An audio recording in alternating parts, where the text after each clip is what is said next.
አቶ ሰላም ጤና ይስጥልኝ የሰዓዳ ኢትዮ ቤተሰቦች አሰላሙ አለይኩም ረህመቱላሂ ወበረካቱ። ሰላም ጤና ይስጥልኝ የሱመያ ኢትዮ ቤተሰቦች እንዴት ናችሁ? ሰላም ናችሁ? ለመልካም ሁሉ ሰላም አለው አልሐምዱሊላህ። እስኪ ዛሬ ሰብስክራይብ ላይክ ሼር እያደረጋችሁ አይደለም? ሰብስክራይብ ላይክ ሼር አድርጉ። ሀሳብ አስተያየታችሁን ኮሜንት ላይ አስቀምጡልኝ። ዛሬ የመጣሁት በሀይሚና በብሩኬ ነው። እንግዲህ ብዙ ሰው እየተንጫጫ ነው። እነሱም ውጥረት ላይ ናቸው ውዶቼ። እና እኔ በጣም ከገረመኝ ነገርና ከተገረምኩት ነገር አንድ ነገር ልንገራችሁ። እነሱን ለመለያየት እነሱ እንዲለያዩ እነሱ አንድ እንዳይሆኑ የምትሰሩ ልጆች ጤነኛ አይደላችሁም ብዬ ነው የማስበው ማለት ነው። ለምን ካላችሁ ሀይሚና ብሩኬ አይለያዩም ማለት ነው። እናንተ ግን ይለያያሉ፣ እንደዚህ ይላሉ፣ በደንብ እናለያያቸው የምትሉ ሰዎች አርፋችሁ ተቀመጡ። እስኪ ላሰማችሁና ከዛ እኔ ሀሳብ ይሰጣሉ። ለሀይሚ ምንም የነገርኳትም ያስፈቀድኳትም ነገር የለም። ከሀይሚ ጋር ልኖር ነው። ወደ ዋናው ቁም ነገር ስመጣ ከሀይሚ ጋር ልኖር ነው። ቤቱ በጣም ተመችቶኛል። አሳያቸው። G+1 ነው ቤታችን።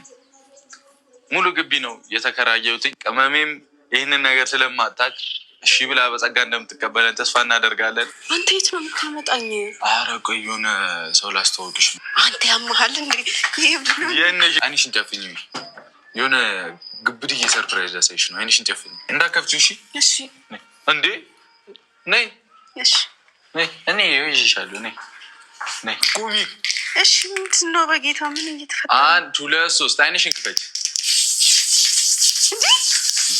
እውነት መንገድ በጣም እውነት ለመናገር ደስ ይላል ማለት ነው። ደስ ይላል። እኔ ግን ጥያቄ ብሩኬ ገንዘቡን የት እያመጣኸው ነው? ይህን ሁሉ ቤት የተከራየኸው የት እያመጣኸው ነው?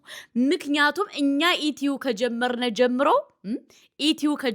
ጀምሮ 1 ብር ተከፍሎን አያውቅም። አዎ 1 ብር ተከፍሎን አያውቅም። ስለዚህ ውዶቼ፣ ማሮቼ፣ ፍቅሮቼ ማለት ነው ብሩኬ ገንዘቡን የት እንዳመጣው መጠየቅ አለበት። አዎ እንዴት አመጣው፣ የት ወሰደው፣ እንዴት አገኘው ምናምን የሚለው መጠየቅ አለብን ውዶቼ። አዎ ምክንያቱም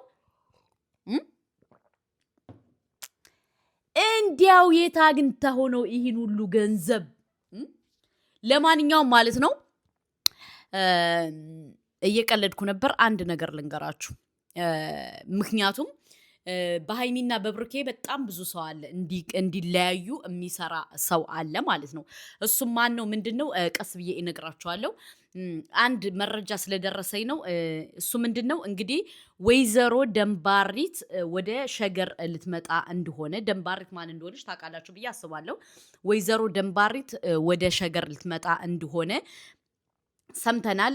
እዩ ማለት ነው። እዩ ወደ ሸገር ልትመጣ ነው። እኔ እኮ ግርም የሚለኝ ማለት ነው። ግርም የሚለኝ ነገር ምን እንደሆነ ታውቃላችሁ?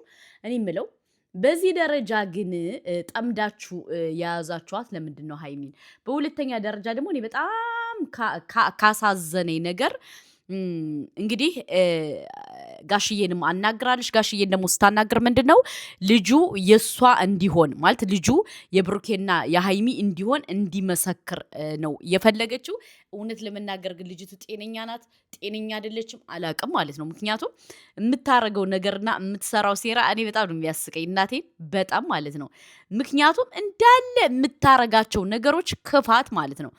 በሶስተኛ ደረጃ ደግሞ ልጁ አንዳንዴ ምን እንደሆነ ታውቃላችሁ? የእናንተ ሳይሆን ዋጋ መክፈል አለባችሁ ብዬ እኔ አላምንም ማለት ነው። እች ሴትዮ ግን ዋጋ ልታስከፍላቸው እየጣረች ነው። ለምን ብሩኬ እንዴት አይቀበልም?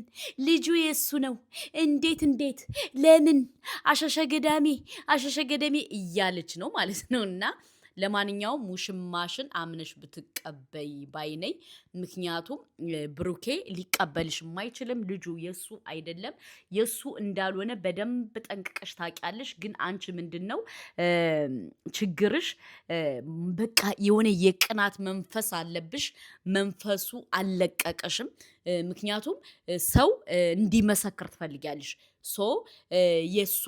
የኔ ነው እንደዚህ ነው እንዲልሽ ትፈልጊያለሽ። ብሩኬ ደግሞ አይፈልግሽም። ስለማይፈልግሽ የራስሽን ስራ ስሪ ባይ ነኝ። በሁለተኛ ደረጃ ደግሞ የመጣሽበት ሲስተም በደንብ ስለገባን እስኪ እኛ እንዘግብሽ።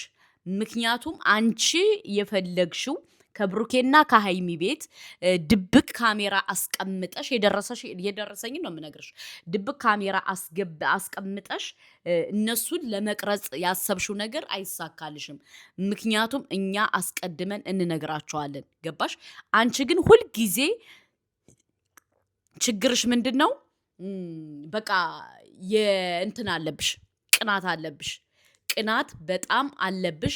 በሁለተኛ ደረጃ ደግሞ ምንድነው ግዴታ ብሩኬ ልጁን ይቀበል ነው ያጀማ።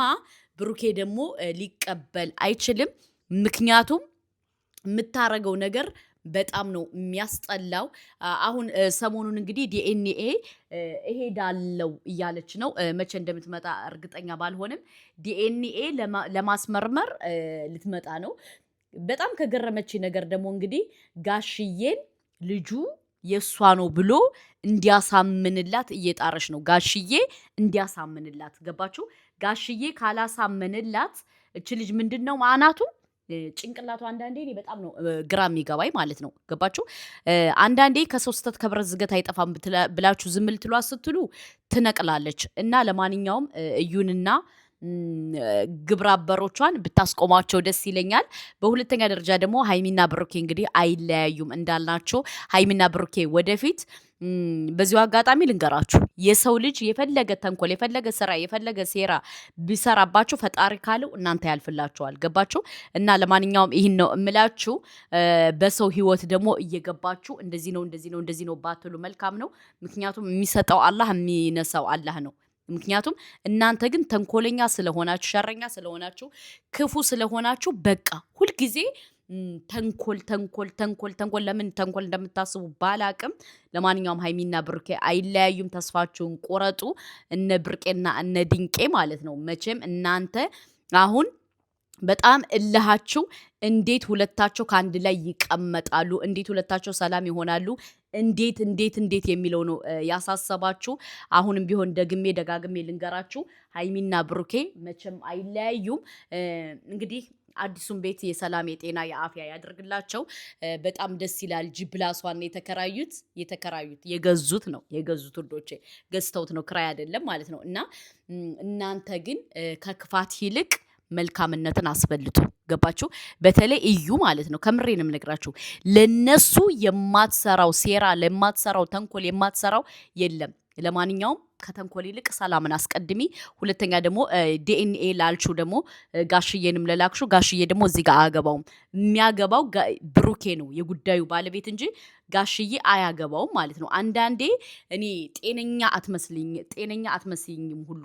ምክንያቱም የምታረጊው ነገር፣ የምትሰሪው ስራ፣ የምትነዩ ነገር ይደብራል ማለት ነው። እና እዚህ ጋር ጋሽዬ አያገባውም። ምክንያቱም ልጁ የብሩኬ ነው ካልሽ ብሩኬን ነው መጠየቅ ያለብሽ እንጂ አንቺ ግን ሁልጊዜ ማንን የምትጠይቂው? ጋሽዬን። ጋሽዬ ልጆትን አምነው ተቀበሉ፣ ጋሽዬ እንደዚህ ያድርጉ፣ ጋሽዬ በዚህ ወጥቶ፣ ጋሽዬ በዚህ ወርዶ። ጋሽዬ እኮ አላስረገዘሽም። ስለዚህ ጋሽዬ ከዚህ ላይ አያገባውም፣ ሊያገባውም አይችልም። አርፈሽ ተቀመጪ፣ የራስሽን ህይወት ኑሪ። በሰው ህይወት ገብተሽ ከምትጨማለቂ የራስሽን ኑሮ ለመኖር ፈልጊ። ምክንያቱም የምታረጊው ነገር፣ የምትሰሪው ስራ በጣም የሚደብር ነው እና ከእንደዚህ አይነት አጀንዳ ውጪ። ምክንያቱም ይሄ 21ኛው ክፍለ ዘመን ሆኖ የቆሸሸ ጭንቅላት ይዘሽ አትጓዥ። ምክንያቱም ጋሽዬ አላስረገዘሽም። ጋሽዬ አይመለከተውም እዚህ ጋር። ምክንያቱም ጋሽዬ አላስረገዘሽማ። ካስረገዘሽ ብሩኬ አስረገዘኝ ብለሽ ካሰብሽ መተሽ ብሩኬን ነው መጠየቅ ያለብሽ እንጂ ጋሽዬን ቁጭ አድርገሽ እንዴት፣ ለምን፣ ወዴት ይደብራል። ስለዚህ ጋሽዬ ከዚህ ጋር አያገባውም ነው ምለው። ምክንያቱም ልክ ጋሽዬ የልጅ አባት ነው ማለት ነው የቀራት ውዶቼ። ነው ወይስ ጋሽዬ ነው ከአንቺ ጋር ግንኙነት አድርጎ የወለደው? ወይ ጋሽዬ ከሆነ አይ ጋሽዬ ነው በይና ንገሪ። ምክንያቱም እኛ እኮ ግራ ገባን። ምክንያቱም አንቺ ሁልጊዜ በቃ የምታረጊው ነገር በጣም የሚዘገንን ነው። ምክንያቱም ልጄ ጋሽዬ ሳይሆን አባቱ ግን ጀስት አንቺ የምትጠይቂው ምንድን ነው? ጋሽዬ የልጅ አባቴ ነው ማለት ነው። የቀረሽ የልጅሽ አባትሽ ከሆነ ደግሞ ንገሪንና አይ ጋሽዬ የልጅ አባቷ ነው ብለን እኛም እንድንመሰክርልሽ እና ይህን ነው የምላችሁ። በዚሁ አጋጣሚ ሰብስክራይብ፣ ላይክ፣ ሸር አድርጉ። ጋሽዬ ነገ ወዲያ የልጅ አባቴ ነው ብላ እንደምትመጣ እርግጠኛ ነኝ። ወሰላሙ አለይኩም ወራህመቱ